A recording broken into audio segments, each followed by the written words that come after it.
Assalamualaikum warahmatullahi wabarakatuh. Perkenalkan, nama saya Tanti Dian Pratiwi dengan NIM 2102211000065. Di sini saya akan menjelaskan teori wudhu dan nantinya akan ada tata cara berwudhu. Assalamualaikum warahmatullahi wabarakatuh. Di sini saya akan menjelaskan teori tentang wudhu dan nantinya akan ada praktik tata cara berwudhu. Pengertian wudhu. Di dalam kamus bahasa Arab, al-wudhu dengan doma berarti pekerjaan bersuci dan dengan huruf wawunya wadu berarti air yang dipergunakan untuk berwudhu.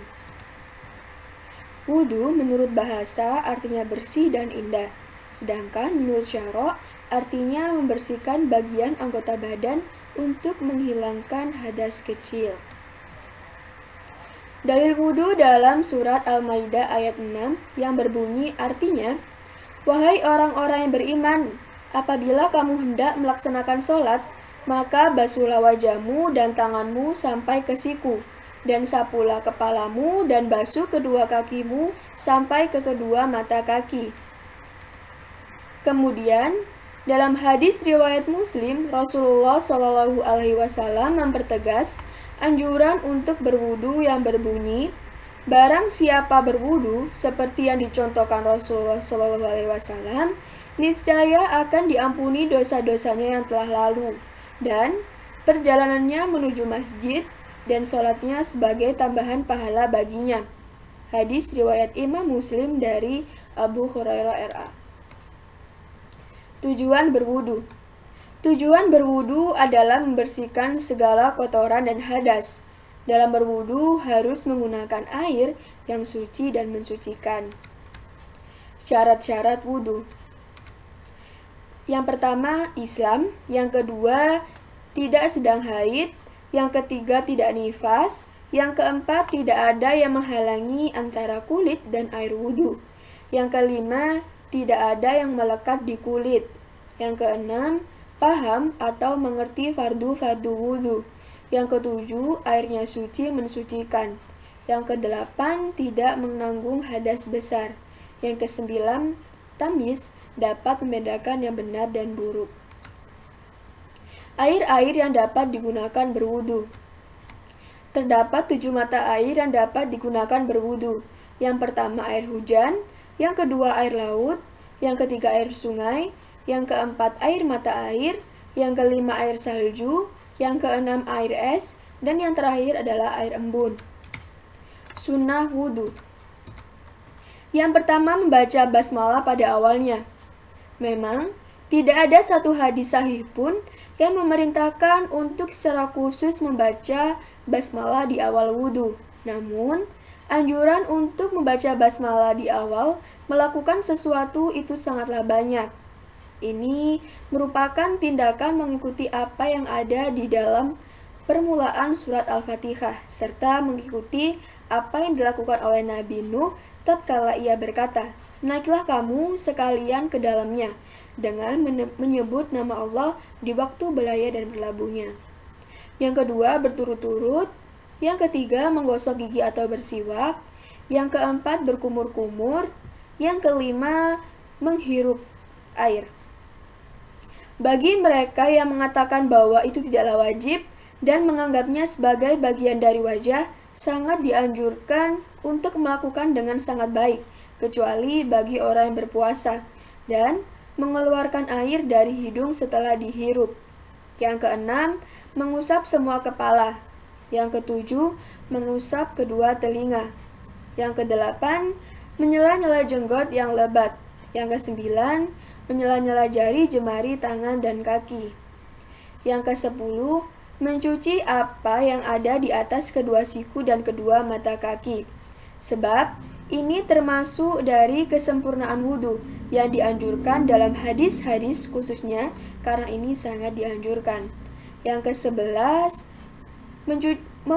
memulai dari bagian kanan.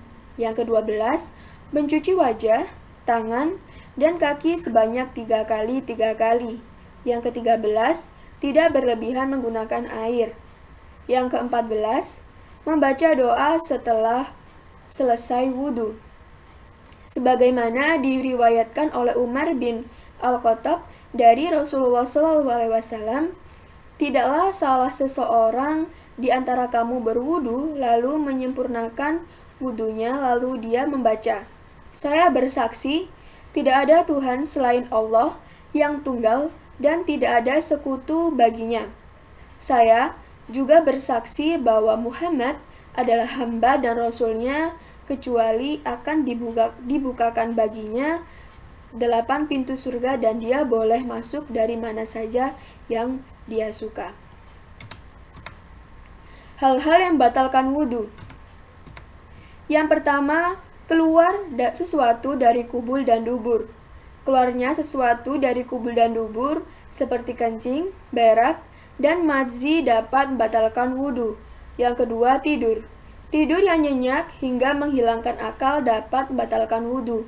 Yang ketiga, hilang akal. Tidak bisa mengingat sesuatu atau gila juga membatalkan wudhu sebagaimana tidur. Yang keempat, bersentuhan kulit laki-laki dan wanita yang bukan muhrim. Yang kelima, telapak tangan dalam menyentuh farajnya atau kemaluan. Baik, itulah teori dari saya dan berikut adalah tata cara berwudu.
Sekian dari saya. Wassalamualaikum warahmatullahi wabarakatuh.